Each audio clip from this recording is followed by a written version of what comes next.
Okay, in this video we're checking out the new Foxeer Clear TX2. This is a new version, updated version of the Clear TX. They've added some new features and made some improvements. First off, they've increased the power to up to a maximum of 800 milliwatts. Before it was up to 300 milliwatts, and now they have an extra step in here, so it goes 25, 200, 500, and 800. I think before it was 25, 200, and 600 only. 48 channels, 2 to 6S LiPo inputs.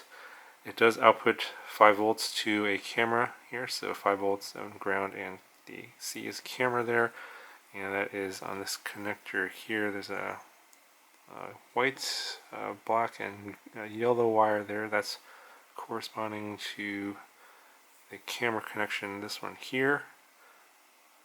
And it does output up to 500 milliwatts on this connection, so if you have a camera that takes up a little bit more current, this video transmitter can handle that no problem. And then the other wires are the green, black, and red wires there. You can see they're marked on here UART, negative and positive, so obviously the red and black here that aren't connected to anything, just bare wire. This is your power input. You're going to solder that onto your PDB or some other power source battery lead. That can be 2 to 6S in terms of voltage. And then the green wire here is smart audio or VTX remote control, and you just put that connected up to one of your UARTs on a TX, and then set up that as smart audio on your in Betaflight configurator under the ports tab, and then that will allow you to use smart audio in the Betaflight OSD. And a few more features here. You get a MMCX connector for your antenna or antenna adapter there. The adapter for SMA antennas is not included in this particular package. I think they wanted to keep the cost down. I think it's $25, so you just get the video transmitter plus the wiring loom. And then another feature is back here, there's a set of LEDs that will show a number on here.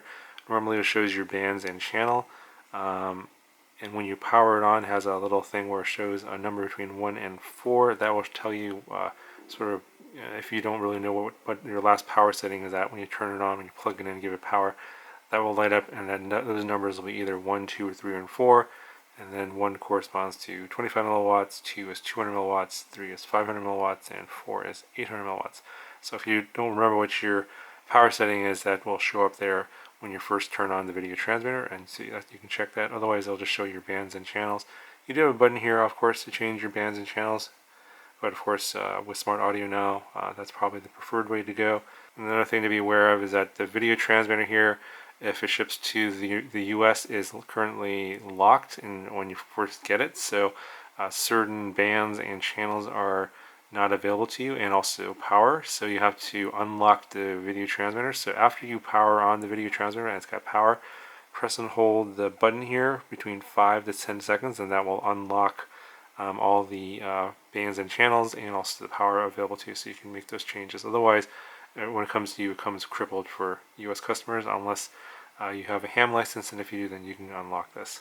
And then the last feature that I want to tell you about that I'm not really sure that I can test is they're claiming that you can fly up to 8 of these video transmitters, so you have to have 8 of these Clear TX2s, so 8 pilots can fly at the same time without any interference. So they're claiming that, I guess, the amount of frequency drift and how much of the bandwidth that each particular channel is taking up is very narrow, so it's a very discrete band that the video transmitter is transmitting on. It's not going to be basically bleeding over into other channels, which is where they're claiming you can fly up to 8 pilots at the same time with this video transmitter. Obviously, I can't test that because I don't have 8 of these and 8 pilots to fly them, so I can only take them at their word for that, but that's what they're claiming. Hopefully there'll be other videos out there from other reviewers that will hopefully maybe show that in action. That is kind of interesting that you can have 8 of these. Obviously, it's only really good for racing situations, and I'm not really involved in that particular situation, so that's not something I could particularly test for you, but I just wanted to mention that and make sure that you guys were aware of that feature.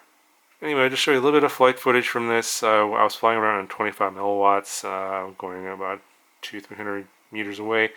Typical flying that I do, I don't do long range or go really far out of line of sight, so I'm not obviously pushing this video transmitter to its limits, but at least on 25 milliwatts it'll give you an idea of what this is doing and the kind of reception you're going to get. I was using a Foxeer Lollipop 2 antenna on the transmitter and also on the receiver if you guys are curious about the test. Anyway guys, if you have any questions let me know, and I'll talk to you guys in the next one.